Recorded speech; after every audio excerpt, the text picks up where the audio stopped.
में विराजमान आदरणीय मैथिली शरण जी, आपके संस्थान के अध्यक्ष पंकज अग्रवाल जी, तो बहुत अच्छे घटित हो रहे हैं। सूर्य उत्तरायण की तरफ बढ़ गया है और भारत का सूर्य भी उत्तरायण की तरफ बढ़ रहा है, इसमें कोई संदेह नहीं। और देखिए यहां पर अभी मैथिली शरण जी हैं।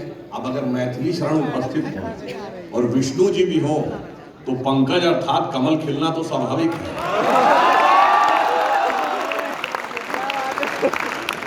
और मुझे इसलिए भी ध्यान आता है यहाँ पे, मुझे याद आ जाता है जैसे फिल्मों में एक डायलॉग होता है ना, 20 बरस पहले की बात है, मगर मुझे आ जाता था 30 बरस पहले की बात है, जब मैं भी छात्र हुआ करता था और श्री राम जन्मभूमि आंदोलन उस समय स्टार्ट हुआ था। मुझे आप लोगों को देखकर वो स्मरण आता है और यह भी ध्यान आता है, मैं अप्रैल 1987 में, विष्णु जी को याद होगा, ताला खुलने के बाद मंदिर निर्माण के संकल्प को लेकर अयोध्या में एक रैली हुई थी। मैं बालक के रूप में उस रैली में भी गया था।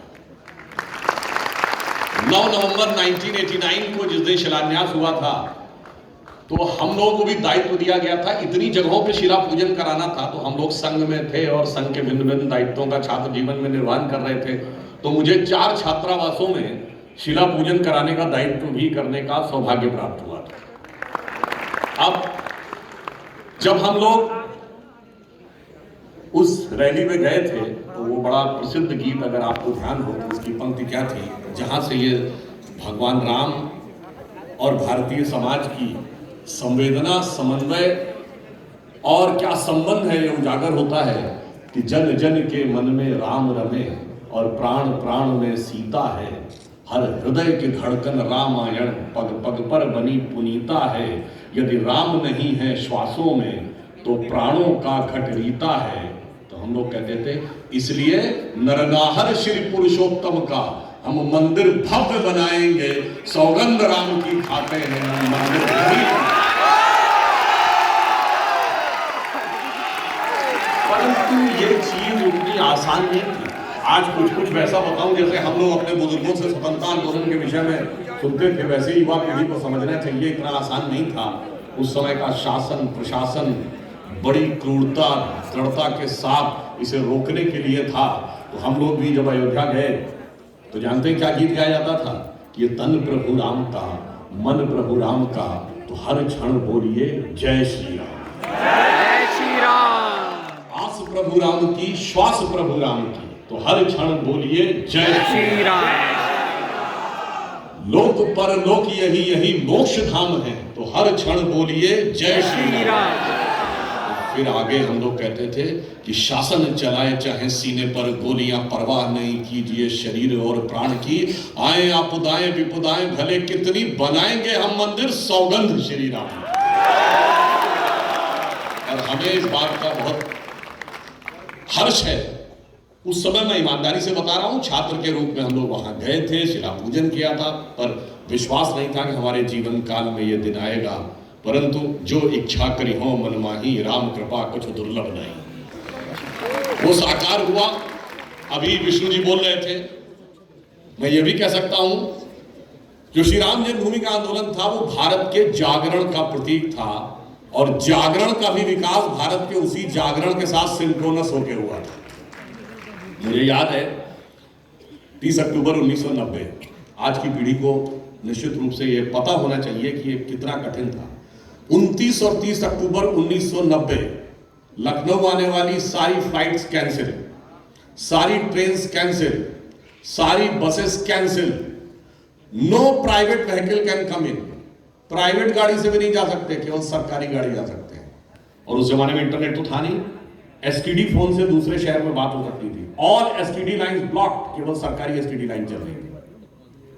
और अयोध्या से फैजाबाद, मतलब लखनऊ से फैजाबाद के बीच में अयोध्या जाने के रास्ते पे हर जगह पे बैरिकेडिंग लगी हुई थी। और जो कहा था कि परिंदा पर नहीं मार पाएगा, तो ऐसे नहीं कहा था। इस सारी बैरिकेडिंग के बाद उस विवादित ढांचे के चारों तरफ कांटे की बाड़ लगाई गई थी, जो कम से कम 10-12 फुट की थी। इसके बाद 7 लेयर्स ऑफ बैरिकेडिंग थी, जिसमें 4 मेटेलिक वो लगे थे और 3 बल्लियों वाली, और सारी बैरिकेडिंग्स के बीच में पुलिस वाले खड़े थे। तो ऐसा नहीं है कि जिसने कहा था, अगर उस समय की सरकार ने कि परिंदा पर नहीं मार पाएगा तो हवा में कहा था, मगर वक्त का बदलाव देखिए। जो ये कहते थे परिंदा पर नहीं मार पाएगा, आज 22 जनवरी को 100 से अधिक हवाई जहाज उस अयोध्या के महर्षि वाल्मीकि के अंदर, बल्कि अब तो जो कहते थे परिंदा नहीं पर मार पाएगा, वो अब कहते थे हमारा इन्विटेशन कब आएगा। अब आप सोचिए, आपको पता उसके बाद लोग कैसे अंदर चले गए। विष्णु जी को निश्चित रूप से वो पूरा विषय ध्यान होगा। अब कहा जाता है कि एक यूपी रोडवेज की बस खड़ी थी जो पीएससी को लाने ले जाने के लिए होती थी, प्रोविंशियल आर्म कांस्टेबलरी, जो यूपी पुलिस का एक स्पेशल फोर्स है।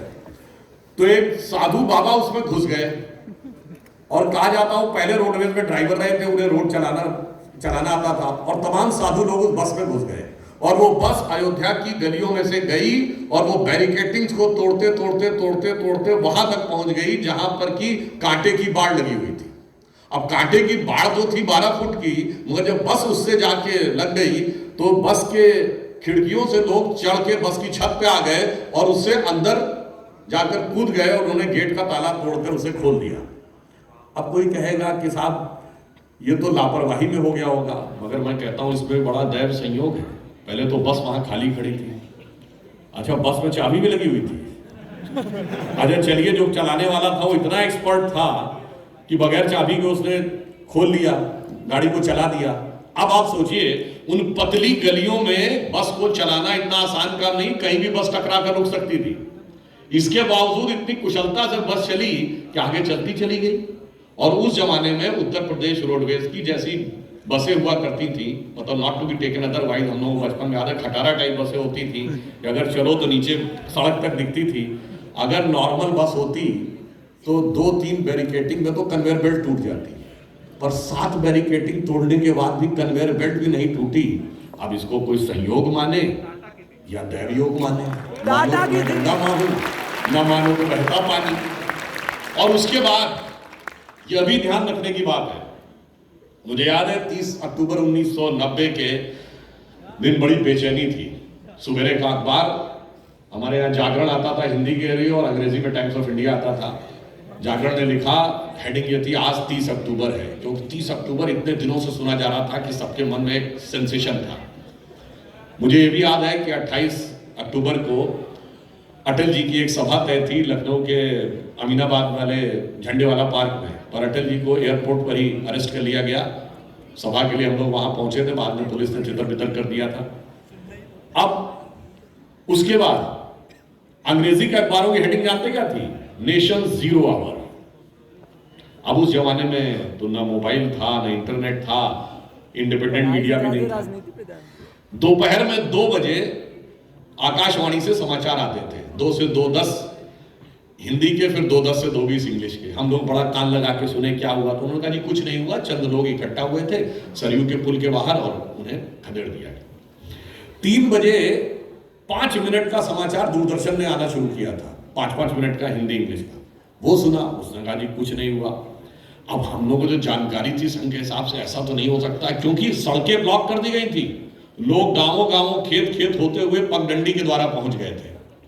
और मैं आपको ये भी बात बताऊं, उस समय चूंकि सिर्फ सरकारी रेडियो था, तो उस समय बीबीसी को लोग सुनते थे कि कम से कम सरकार के अलावा की कुछ वो मिलेगी। तो अगर किसी के पास बीबीसी की पुरानी आर्काइव्स निकाल सके अक्टूबर एंड की 1990 की, तो मुझे बहुत अच्छी तरीके से याद है कि उसमें उन्होंने कहा था कि ये भारत छोड़ो आंदोलन से कहीं बड़ा आंदोलन था, और उसका उन्होंने आधार दिया था।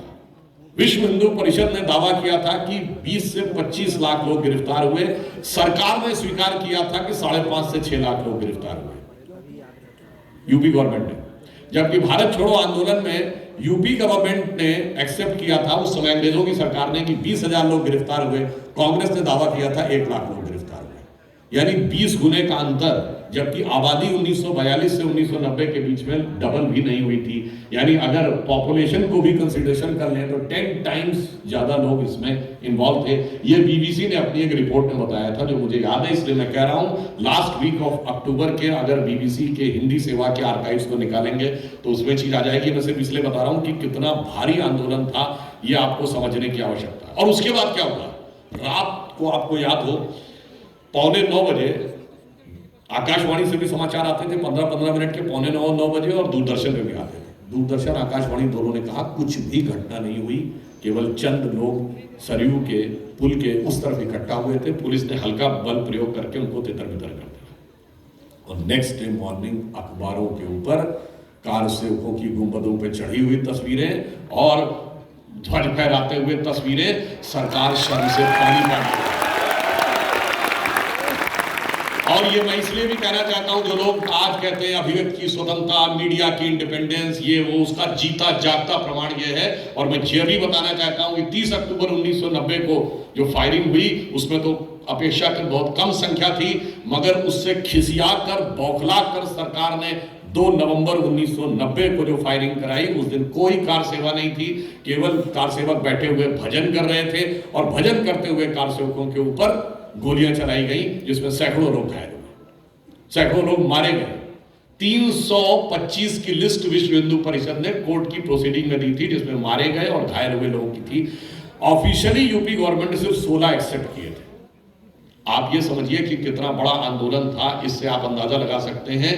इतना, और एक और बात आप समझिए, जेपी मूवमेंट हुआ तो वो नॉर्थ इंडिया तक सीमित रहा था, परंतु इस आंदोलन में भारी संख्या में कार सेवक दक्षिण भारत से आए थे, भारी संख्या में गुजरात से आए थे, आंध्र प्रदेश से आए थे। यानी ये पूरा एक नेशन कलेक्टिव कॉन्शियसनेस के साथ उभर रहा था। और यहां मैं ये भी बात बताना चाहता हूं कि इसको आप लॉजिकली भी समझिए, ये होना ही था एक ना एक दिन। वो 1990 में होता राम मंदिर के माध्यम से, या 92 में होता, या 95 में होता, किसी भी चीज के माध्यम से होता, उसका कारण जानते क्या था? हम सन 47 में आजाद हुए। इस देश की मूल प्रवृत्ति क्या है? इस देश की मूल प्रवृत्ति, जो हमें सेकुलर समझाया जाता है, पहले मैं बच्चों से कहूंगा जाके चेक करिएगा सेकुलर वर्ड का लिटरल मीनिंग क्या होता है।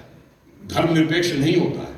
इवन जो ट्रांसलेशन ऑफिशियल है गवर्नमेंट ऑफ इंडिया का, कॉन्स्टिट्यूशन का, वहां सेकुलर का ट्रांसलेशन पंथ निरपेक्ष, मगर हमें धर्मनिरपेक्ष पढ़ाया गया। वास्तविकता में क्या है, सेकुलर वर्ड का जो लिटरल मीनिंग है, अगर आप ऑक्सफोर्ड की क्लासिकल डिक्शनरी में देखेंगे तो उसका मीनिंग लिखा रहता है, it connection to the mundane activities in contrast to spiritualism, यानी भौतिकवादी या अध्यात्म विरोधी, ये उसका अर्थ होता था। मगर हमें धर्मनिरपेक्ष कह के इस देश को धर्म से अलग करने का प्रयास किया गया, जो सरासर गलत था। संविधान निर्माताओं ने अगर भारत के राष्ट्रीय ध्वज के ऊपर अशोक का धम्म चक्र रखा था तो वो धम्म चक्र है, सारनाथ का अर्थात धर्म चक्र है। संसद के लोकसभा अध्यक्ष की पीठ के पीछे लिखा हुआ है धर्म चक्र प्रवर्तन है, यानी सारी संसद धर्म के चक्र के प्रवर्तन के लिए है। सर्वोच्च न्यायालय के एम्बलम को देखिए, उसमें लिखा हुआ यतो धर्मस् ततो जयः, जहां धर्म है वही विजय है। तो एक धर्म प्राण देश है, और इसकी ऊर्जा तभी जागृत होती है जब धर्म जागृत होता है। अगर आप देखिए 1857 का जो स्वतंत्रता संग्राम था, उसके मूल में धार्मिक कारण था। फिर स्वराज का आंदोलन जब लोकमान्य तिलक ने प्रारंभ किया तो सबसे पहले गणपति जयंती आज जो महाराष्ट्र में मनाई जाती है, उसको संस्थागत व्यवस्थित स्वरूप लोकमान्य तिलक ने दिया गणपति जयंती के माध्यम से। महात्मा गांधी ने यदि 1920 में शुरुआत की तो राम राज्य के नाम के साथ, राम राज्य के आदर्श के साथ। 47 में देश की स्वतंत्रता हुई तो धर्म के आधार पर दुखद विभाजन के साथ हुई। इसलिए इस भारत की जो स्वाभाविक प्रवृत्ति है, ये भारतीय समाज भावनात्मक दृष्टि से धर्म प्राण समाज है। तो धर्म का तब तो उदय होना ही होना था। उस समय आजादी मिले 42-43 साल हो गए थे, यानी जो लोग उस समय 50-55 साल की उम्र में थे, उनकी लिविंग मेमोरी में ब्रिटिश रूल नहीं था। यानी भारत अपनी नेचुरल माइंडसेट में उभर कर आ रहा था। तो 90 के दशक में 40 से 50 साल पूरा होने पे भारत की नैसर्गिक प्रवृत्ति उभरनी थी, और वो राम मंदिर के माध्यम से उभरी। मगर मैं ये भी बताना चाहता हूं कि उस समय जिस प्रकार का वातावरण था, जो लोग आज हमको बताते हैं कि विकास की बात करिए और मंदिर की बात नहीं करिए, तो मैं कहना चाहूंगा बच्चों से जाके चेक करिएगा 1991, 92, 90 से 92 जब मंदिर का आंदोलन चल रहा था, उस समय की सरकारें क्या कह रही थी? उस समय भारत का फॉरेन एक्सचेंज रिजर्व कितना था? Less than 1 billion. एक हफ्ते तक कब बचा था? हमारी अर्थव्यवस्था ध्वस्त होने के कगार पे आ गई थी, भारत बैंकक्रप्ट होने के कगार पे था। अप्रैल 1991 चंद्रशेखर जी की सरकार में सोना गिरवी रखा गया था। जुलाई और सितंबर 1991 दो बार रुपये का डिवैल्यूएशन किया गया था। रेट ऑफ इन्फ्लेशन 17% थी, बेरोजगारी प्रचंड थी, सरकार में नौकरियां बंद थी, प्राइवेट में कोई नौकरी मिल नहीं रही थी। और उस समय ग्लोबल मार्केट ये लोग बेरोजगारी और आर्थिक विकास की बात नहीं करते थे, ये कहते थे हम मस्जिद बचाएंगे, तो कोई कहता था मंदिर बनाएंगे, जबकि सर्वोच्च न्यायालय ने सदैव उसको विवादित ढांचा और डिस्प्यूटेड स्ट्रक्चर कहा। इन्होंने मस्जिद कह कहकर धार्मिक भावनाएं भड़काने का प्रयास किया। मगर ये भी आप वक्त का बदलाव देखिए कि जब राम मंदिर, और एक बार आपको बात बताऊं, 1949 22 और 23 दिसंबर 1949 की रात जब वहां मूर्तियां प्रकट हुई, श्री राम लला प्रकट हुए, तो आपको पता उसकी पहली गवाही किसने दी थी? किसको पहले लाइट दिखाई पड़ी? जो लोग आज पूछते हैं। वहां पे पुलिस का सिपाही जो कि ड्यूटी पे था, उसका नाम था अब्दुल बरकत, और उसने बाकायदा मजिस्ट्रेट के सामने बयान दिया है कि मुझे रात में एक बड़ी रोशनी दिखाई पड़ी, और जब वो रोशनी हटी तो वहां पर मुझे वह मूर्तियां दिखाई पड़ी। मुझे समझ में नहीं आता है कि भाई अब्दुल बरकत को तो रोशनी दिख गई थी, पर आज वालों की फितरत पता नहीं कैसी है, इनको कब रोशनी दिखेगी ये भगवान जाने। अब आपको बताता हूं, उसके बाद 22-23 दिसंबर 1949 को जब मूर्तियां प्रकट हुई, तो उस समय नेहरू जी ने, उस समय यूपी के यूनाइटेड प्रोविंस कहलाता था, चीफ मिनिस्टर गोविंद वल्लभ पंत जी को लेटर लिखा। 26 दिसंबर 1949 जो अयोध्या में हुआ है बहुत बुरा हुआ है, और किसी भी तरीके से वो मूर्तियां हटाइए। उस समय जो डीएम थे उन्होंने आदेश मानने से इनकार कर दिया। के नैयर वो केरलाइट थे, और उन्होंने ये कहा कि मैं नहीं हटाऊंगा क्योंकि हटाने से बहुत भीषण सांप्रदायिक दंगे हो सकते हैं। और उस समय विभाजन की बात केवल 1.5 साल पुरानी थी, तो उन्होंने कहा था अभी विभाजन के हम तनाव से निकले हैं, समस्या। अब आप कहेंगे डीएम ने सीएम का ऑर्डर मानने से कैसे मना कर दिया? क्योंकि उस समय तक कॉन्स्टिट्यूशन नहीं बना था। मैं 22-23 दिसंबर 1949 की बात कर रहा हूँ। कॉन्स्टिट्यूशन 26 जनवरी 1950 को लागू हुआ, तब तक सीएम की पावर्स डिफाइंड नहीं थी। डीएम की पावर इंपीरियल सिविल सर्विसेज के रूल्स में डिफाइंड थी, और वो एब्सोल्यूट थी।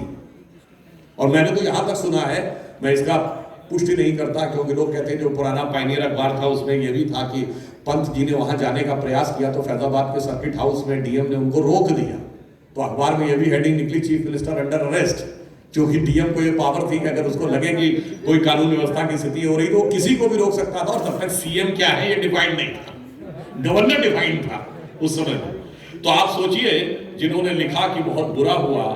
और आपको एक फैक्ट और बताएं, 12 साल तक मुस्लिम पक्ष उसमें पक्षकारी नहीं बना। टाइटल सूट जो होता है उसकी एक मियाद होती है 12 साल। अगर 12 साल के अंदर आपने लैंड पे क्लेम नहीं किया तो योर क्लेम इज फॉरफिटेड।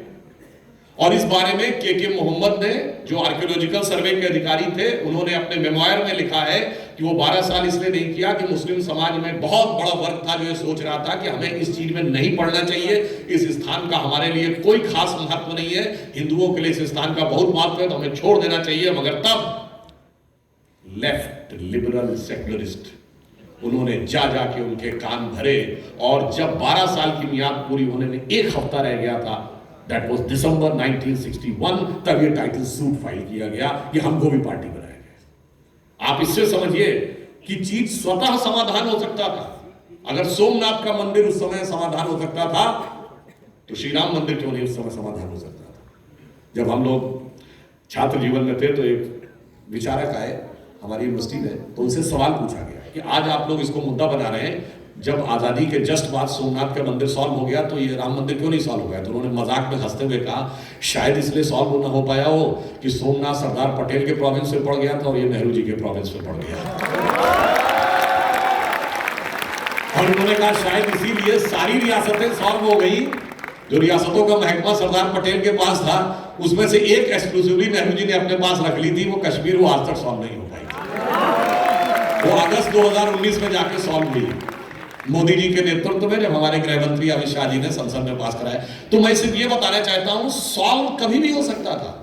फिर 1976 में रूटीन खुदाई हो रही थी, आर्कियोलॉजिकल सर्वे रूटीन खुदाई करता है, तो नीचे खंबे निकल आए और उस खुदाई का नेतृत्व के मोहम्मद कर रहे थे as joint director of archaeological survey of India. उन्होंने बताया कि लेफ्टिस्ट हिस्टोरियंस के दबाव में खुदाई रुकवा दी गई। अब एक और आपको बात बताऊं, वो खुदाई रुकवाई गई किस चीज के लिए? कि सबूत ना निकलने पाए, और कोर्ट से स्टे ले लिया गया कि खुदाई नहीं करवाई जाएगी। देखिए भगवान राम इस स्थिति तक जानते कैसे पहुंचे? जो जो साइंस डेवलप करती गई है, तो भगवान के सबूत भी सामने उठकर आते गए। मैं आपको उदाहरण बताता हूं। अब इन्होंने उस पर स्टे करवा लिया। अब उसके बाद 1989 में एक बार फिर यह विचार आया मुस्लिम्स में कि हमको इस पे क्लेम छोड़ देना चाहिए। फिर नहीं सब लोगों ने उनको भड़काया, कम्युनिस्टों ने, लेफ्टिस्टों ने, लिबरल्स। वैसे एक और आपको बताऊं, बहुत से ऐसे शब्द होते हैं जो आपको बहुत अच्छे ढंग से समझने चाहिए कि इनमें क्या क्या चीजें खतरनाक होती हैं। जैसे एक शब्द होता है लेफ्ट लिबरल। एक कम्युनिस्ट कंट्री बताइए जो लिबरल हो, जहां व्यक्ति की स्वतंत्रता हो। मतलब जो लेफ्ट कभी लिबरल हो ही नहीं सकता। अगर कोई ये कहे कि I am a left liberal, it's like somebody saying I am a devout atheist. मैं बहुत ईश्वर भक्त नास्तिक हूं। अगर कोई ऐसी बात कहे तो वैसी बात है कोई कहे कि लेफ्ट लिबरल। अब इन्होंने समझाया और मामले को उलझाया। अब सुनिए, ढांचा गिरने के बाद खुदाई नहीं हो, इस पे कोर्ट का स्टे था, मगर क्या बताएं, टेक्नोलॉजी ने मार दिया। ग्राउंड पेनिट्रेटिंग रेडार की टेक्नोलॉजी आ गई 2000 आते आते। जब हमारी अटल जी की सरकार थी तो सरकार ने कहा कि भाई खुदाई पे, एक्सकेवेशन पे रोक है ना, ग्राउंड पेनिट्रेटिंग रेडार की मैपिंग करने पे तो रोक नहीं है। भाई ऑपरेशन की मनाही थी, अल्ट्रासाउंड की तो मनाही नहीं थी ना। तो साहब अल्ट्रासाउंड किया गया, अब निकल आया उसमें से ढांचा। अब जब हाई कोर्ट के सामने रखा, हाई कोर्ट ने परमिशन दे दी कि जब ढांचा दिख रहा है कुछ तो खुदाई करवाइए। अब खुदाई करे, उसमें दर्जनों खंभे निकल आए। आज सुनिए क्या हुआ। जो मस्जिद के खंभे थे, Lucknow bench of Allahabad high court का 30 सितंबर 2010 का जजमेंट अगर आप पढ़ेंगे उसमें तो बहुत डिटेल में सारा है। वो ऊपर से तो मस्जिद के खंभे थे और नीचे जाने पे वो मंदिर के खंभे थे। बस इसी हकीकत को अगर कोई समझ ले तो समाज का तनाव ही समाप्त हो जाएगा कि जो लोग ऊपर से कुछ दिख रहे हैं वो अपने अंदर जाके देखेंगे तो उनकी पहचान कुछ और नजर आएगी। इसको ऐसे भी ध्यान रखिए, भारत का पहला गणतंत्र दिवस जब हुआ था 26 जनवरी 1950 को, तो भारत में परंपरा है कि कोई ना कोई हेड ऑफ द स्टेट गणतंत्र दिवस का चीफ गेस्ट होता है। तो पहले वाले चीफ गेस्ट थे इंडोनेशिया के उस समय के राष्ट्रपति अहमद सुकर्णो। अहमद सुकर्णो, पहले तो ये समझिए, सुकर्ण यानी कर्ण के नाम से है, और इंडोनेशिया दुनिया का सबसे बड़ा मुस्लिम देश है। और अहमद सुकर्णो की वहां स्थिति यह मानी जाती है, जैसे अपने महात्मा गांधी की, कि सभी नेताओं से ऊपर, जिन्होंने कहा जाता है कि भाई राष्ट्र का निर्माण कराया। अब जब वो चलने लगे, वो आए, नॉन अलाइन समिट हुई जब पहली 51 में दोबारा आए, जब भारत में गुट निरपेक्ष सम्मेलन हुआ, तो कस्टमरी शिष्टाचार में सबको वापस कुछ ना कुछ गिफ्ट दी जाती है। जब गिफ्ट दी गई तो अहमद सुकर्णो ने कहा नेहरू जी से कि हमें एक और गिफ्ट चाहिए। क्या कहा? 4 घड़े गंगा जल। तो पाकिस्तान के विदेश मंत्री ने कहा आप क्या बोल रहे हैं, मुस्लिम कंट्री होके आप कह रहे हैं 4 घड़े गंगा जल, उसके आप प्राइम मिनिस्टर होके? तो अहमद सुकर्णो का जवाब बहुत शानदार था। उन्होंने कहा by change of circumstances we have changed our way of worship but we can not change our forefathers. अब साहब देखते जब वो ग्राउंड पेनिट्रेशन रेडार, मतलब जो निकल रहा था वही अहमद सुकर्णो बता भी रहे थे। अब 2003 में जब नीचे से ढांचा दिख गया, ये राम मंदिर निर्माण का दूसरा सबसे बड़ा परिवर्तन था 92 के बाद। 92 में सिर्फ ढांचा ही नहीं गिरा था, विवादित ढांचा, भारत की अर्थव्यवस्था का ढांचा न्यूरोलिबरल मॉडल भी चला गया था और एक नई अर्थव्यवस्था ने आकार लिया था और मंदिर के भी नए स्वरूप में आकार लिया। 2003 में मैं जाके फिर चेक करिएगा, 2003-4 में जब नीचे से दिख गए खंबे, यानी स्पष्ट हो गया नीचे मंदिर है, एक स्टेप हम आगे बढ़ गए। ये वो ईयर है जब भारत का फॉरेन एक्सचेंज रिजर्व 100 बिलियन पहुंचा। 91 में कितना था? Less than 1 billion. अब टच किया 100 बिलियन। 2003-4 में हम करंट अकाउंट सरप्लस कंट्री 1 साल के लिए बने, जाके चेक कर लीजिएगा।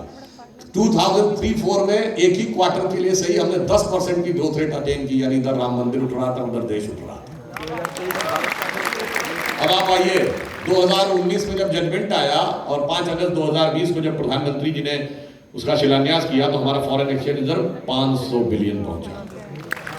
अब जब ढांचा समाप्त हुआ, सब कुछ हुआ, मंदिर का भव्य निर्माण होने जा रहा है तो फॉरेन एक्सचेंज रिजर्व 620 बिलियन है। हम 5th लार्जेस्ट इकोनॉमी है, 4th बिगेस्ट स्टॉक एक्सचेंज है, 3rd बिगेस्ट ऑटोमोबाइल मैन्युफैक्चरर है और 2nd बिगेस्ट मोबाइल हैंडसेट के मैन्युफैक्चरर है। इंफ्रास्ट्रक्चर में हमारा इन्वेस्टमेंट नंबर 1 है वर्ल्ड में, अमेरिका से ज्यादा है। और चांद के अछूते कोने साउथ पोल को छूने वाले और भारत की संसद ने नारी शक्ति वंदन अधिनियम पारित करके महिलाओं का लोकसभा और विधानसभा में प्रतिनिधित्व का मार्ग भी प्रशस्त कर दिया है। यानी अगर तुलसी बाबा ने कहा था सिया राम मैं सब जग जानी करूं प्रणाम जोरी जुग पानी, तो सब जगह सिया राम को बराबर स्थान देने की व्यवस्था भी भगवान ने कर दी। और इतना ही नहीं हुआ है, ये मंदिर की तारीख जब आई है तो अंग्रेजों के जमाने के जो वो थे रूल्स, 1860 का Indian panel code, evidence act 1870, वो सब समाप्त हो गए और भारतीय न्याय संहिता बनी।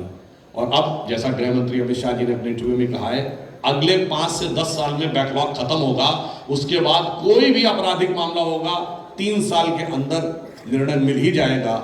यानी जो एक फिल्म में डायलॉग था ना, तारीख पे तारीख तारीख पे तारीख, तो मैं बताना चाहता हूं जो लोग हमसे पूछते थे रामलला हम आएंगे, मंदिर वहीं बनाएंगे, तारीख नहीं बताएंगे, तो साहब वो तारीख जब आई है तो तारीख पे तारीख वाली बात तारीख में कहीं गुम होती नजर आ रही है। यानी हमारा जो लीगल रिफॉर्म्स भी हुआ है और इसके बाद अगर आप देखें तो हम उस स्थिति में पहुंचे कि G20 में हम हाईएस्ट ग्रोथ रेट के साथ 7.8% के साथ वर्ल्ड में टॉप है। अभी फिच ने अपनी रेटिंग दी है तो चाइना की रेटिंग 6.2 से घटाकर 5.2 से घटा के 4.5 कर दी है और हमारी 6.2 से बढ़ाकर 6.8 कर दी है। अनडाउटेडली हम सबसे आगे आके खड़े हुए हैं। ये है राम का प्रताप। फिर मैं कह रहा हूं, मानो तो मैं गंगा मां हूं, ना मानो तो बहता पानी। मगर मैं ये भी कहना चाहता हूं, इसकी गंभीरता को आप इस दृष्टि से भी समझिए कि प्रधानमंत्री श्री नरेंद्र मोदी जी ने 15 अगस्त 2022 को जब अमृत काल की बात कही थी, ये देश का अमृत काल है, तो उन्होंने कहा था इस अमृत काल के 5 संकल्प हैं। एक, इस देश को विकसित राष्ट्र बनाना है, यानी जब हमारी शताब्दी आ जाएगी 2047 में। दूसरा, गुलामी की मानसिकता के हर प्रभाव से अपने को मुक्त करना। और तीसरा, अपनी विरासत पे हमको गर्व करना है। और चौथा, कि इसके लिए हम सबको कर्तव्य करना है। और पांचवा, वो कर्तव्य सामूहिक रूप से करना है। और आप देखिए कि गुलामी की उस मानसिकता से बाहर आने की व्यवस्था उस प्रकार से बन रही है। मैं एक उदाहरण देना चाहता हूं। देखिए, मैं एक टीवी डिबेट में था, ये 2014 से पहले की बात है। तब अमित शाह जी जनरल सेक्रेटरी गए अयोध्या और उन्होंने कहा कि हमारा संकल्प है कि राम मंदिर दोबारा बनेगा।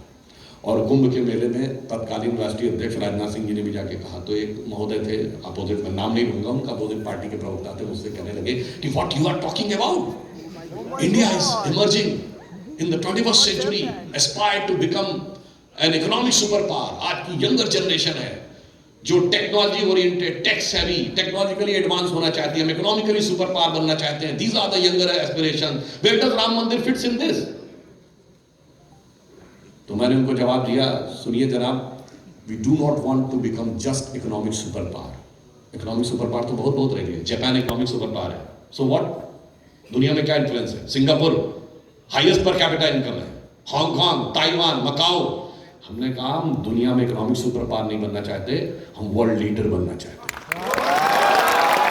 और जब आप वर्ल्ड लीडर बनना चाहते हैं तो सिर्फ इकोनॉमिक पावर, मिलिट्री पावर या इंटेलेक्चुअल पावर नहीं, certain set of values represent होनी चाहिए which can inspire the entire world. If there is one character in which all the virtues of Indian civilisation are embodied, it is भगवान श्री राम। और कैसे? मैंने कहा दुनिया का इतिहास भरा पड़ा है उदाहरणों से। भाई भाई का गला काट के गद्दी पे बैठता था, बेटा बाप को मार के गद्दी पे बैठता था। उसके कंट्रास्ट में ये उदाहरण है कि भाई के पिता के एक वचन पे कोई जंगल चला जाएगा, दूसरा भाई उसके साथ जंगल जाएगा, तीसरा भाई खड़ाऊ रख के शासन करेगा, तो मैं कहता हूं भाई मेरे भाई देखो दुनिया में इसका कौन सा एग्जाम्पल ऐसा कोई दूसरा देखने को मिलता है। These values will inspire. अब कोई आपसे कहेगा इंस्पायर करती हैं तो उससे क्या फर्क पड़ता, सिर्फ यही है फैमिली में अच्छा सौहार्दपूर्ण वातावरण रहता है। आपकी फैमिली का सौहार्द इकोनॉमी को कैसे इंपैक्ट करता मैं आपको बताना चाहता हूं। आज भारत में 4.9% पर फैमिली है, आज से 50 साल पहले इट वॉज 5.5। अमेरिका में 2.5 है, आज से 50 साल पहले 3.3 था। जो अमेरिका 0.8 कम हुआ, 3.3% पर फैमिली से घटकर 2.5 पे आया, उसकी वजह से उनको 41 लाख नए मकान बनवाने पड़े। और जब आदमी अलग घर रहना शुरू करता है तो बहुत सारी और भी चीजें, अलग टीवी, फ्रिज, कार वगैरह वगैरह, तो इकोनॉमिक इंपैक्ट आया $8 ट्रिलियन। भारत 4.9 पे है, अगर हम घटकर 3.9 पे आ जाए, यानी परिवार का सौहार्द टूटे, जो आजकल तोड़ने का बहुत प्रयास किया जाता है, सब बच्चों के मन में यही भरा जाता है जैसे हमारे माँ बाप हमारे ऊपर दबाव बना रहे हैं वगैरह वगैरह, तो जानते हैं कितना असर पड़ेगा? हमें चाहिए होंगे 8 करोड़ नए मकान। अगर 2 पॉइंट कम हो जाए, यानी हम अमेरिका के लेवल पे आ जाए, 16 करोड़ नए मकान चाहिए होंगे। आप इकोनॉमी का इंपैक्ट तो छोड़िए, इन्वायरमेंट पे इंपैक्ट छोड़िए, क्या होगा? और इमोशन सोसाइटी तो अलग रख दीजिए। Can this country which is having a 2.4% of the global area sustain कि 16 करोड़ more houses? और फिर क्यों भाई, जो प्रधानमंत्री जी ने कहा ना कि अगर हमें अमृत काल के बाद भारत को उस स्थिति में पहुंचाना है तो अटेन क्या करना, हम विकसित राष्ट्र बन जाएंगे। तो क्या अमेरिका विकसित राष्ट्र है तो कोई भी जाकर किसी भी स्कूल कॉलेज में गोली चला दे रहा है? किस लिए भाई? सारा तो पेट भरा हुआ, सब कुछ तो है तुम्हारे पास, सब कुछ है, मगर जो मैंने पहले पंक्ति कही थी, राम नहीं है श्वासों में तो प्राणों का घत रीता है, खालीपन नजर आता है। और ये एक इंस्पिरेशन है। और आप ऐसा भी समझिए, देखिए मैं एक और बात कहूँ, थोड़ा सा विषयांतर जाते हुए, चूंकि यहाँ पे बच्चे हैं, रामायण की कथा आपको बहुत सारी चीजों की और भी शिक्षा देती है। आजकल के बच्चों के बीच में प्यार मोहब्बत की बातें बहुत होती हैं और फिर कहते हैं जी ब्रेकअप हो गया। तो मैं ये भी बताना चाहता हूं, इस बात को गंभीरता से समझिए कि जो ब्रेकअप हो जाए वो प्रेम नहीं होता, क्योंकि प्रेम में सांसें ब्रेक हो जाए मगर ब्रेकअप नहीं होता।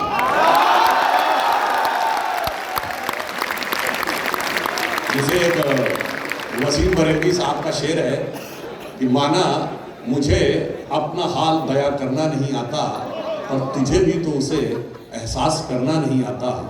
वो दिन गए जब मोहब्बत हुआ करती थी जान की बाजी, अब कोई बिछड़ जाए तो कोई मर नहीं जाता। अच्छा, मर नहीं जाता तो ठीक है, तो मार देता है, टुकड़े टुकड़े करके सूटकेस में भी बन रहा है। अब आप कहेंगे इसका रामायण से क्या संबंध है? देखिए मैं बताता हूँ, राम कथा में भगवान ने सब जब लीला दिखाई है सारे संकेत दिए हैं। जब रावण सीता हरण करने आया था तो राक्षस के वेश में नहीं आया था, साधु का वेश धर के आया था।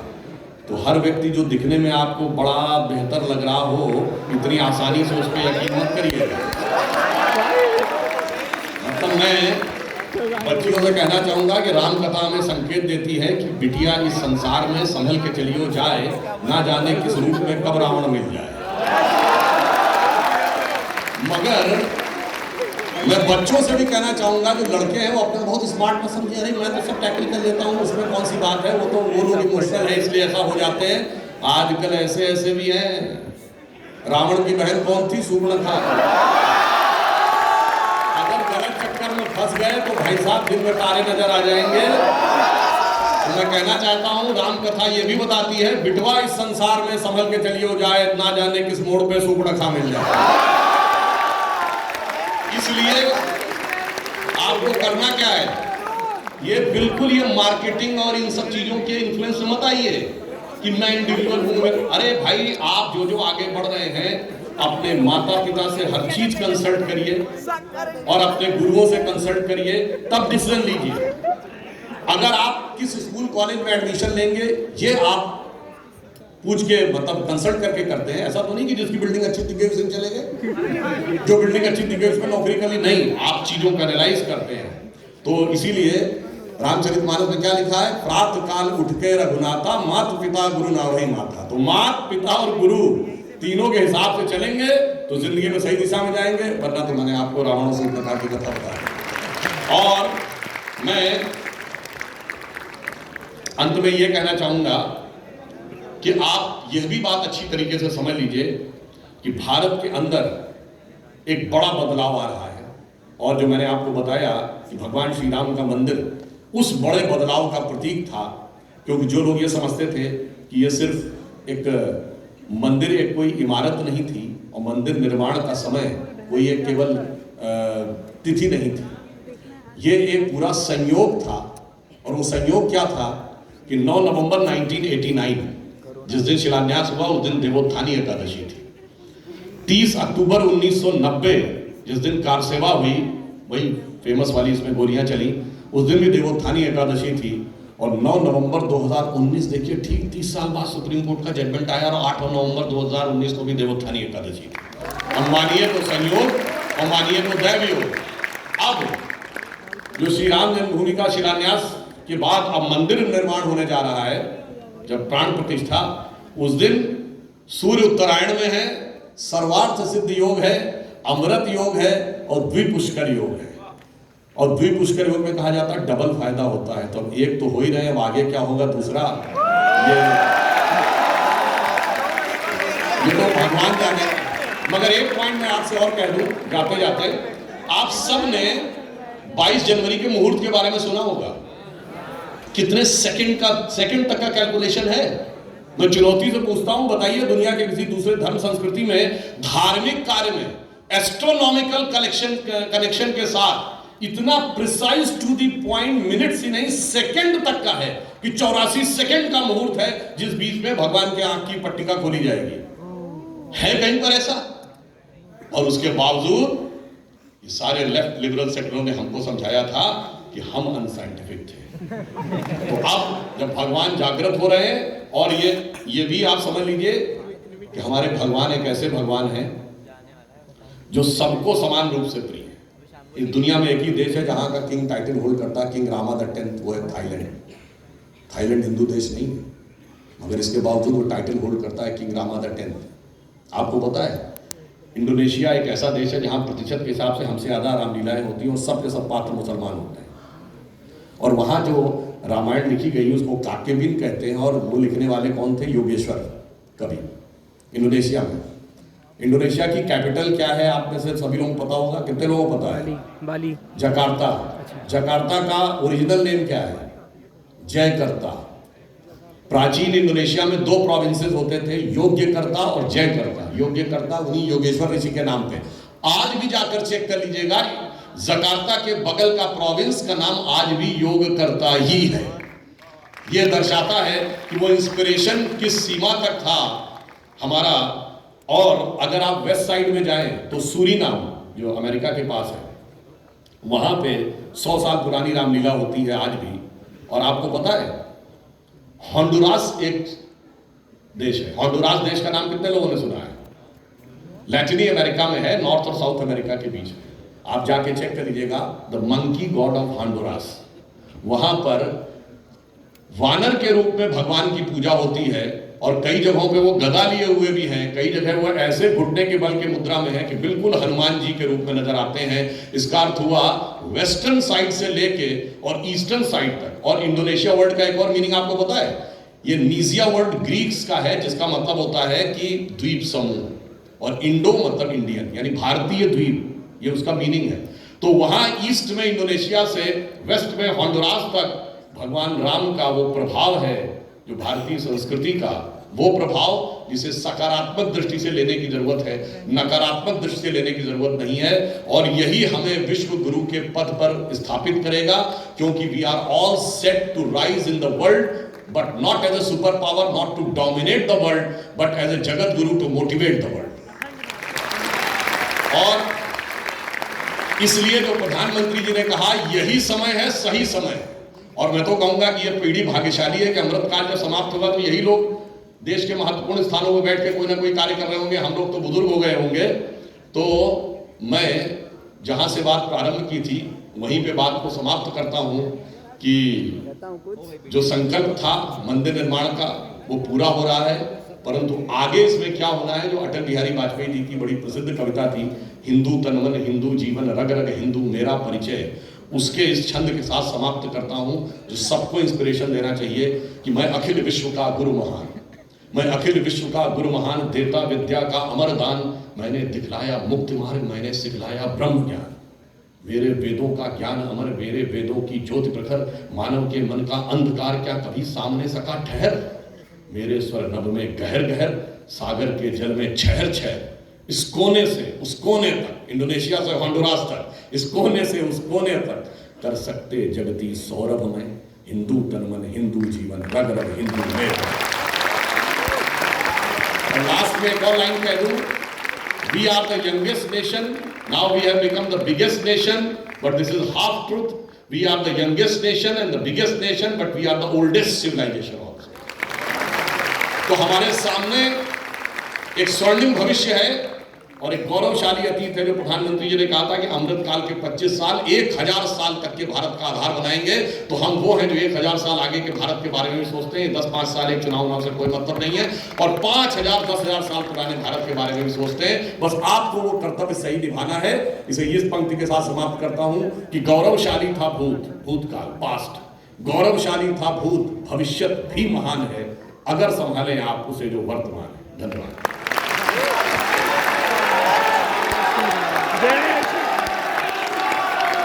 बहुत बहुत धन्यवाद सुधांशु त्रिवेदी जी।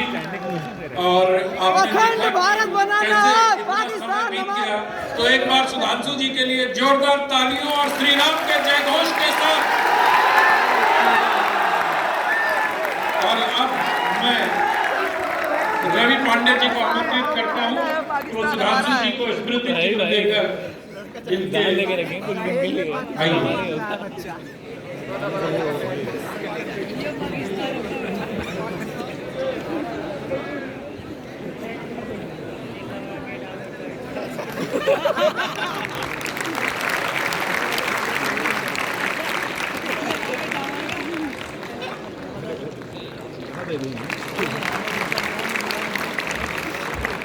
मैं चाहती हूँ कि पंकज अग्रवाल जी भी मंच पर हमारे साथ आ जाएं और यहाँ पर सुधांशु जी का आभार प्रकट करें। आप सभी की जोरदार तालियों के बीच हमारे साथ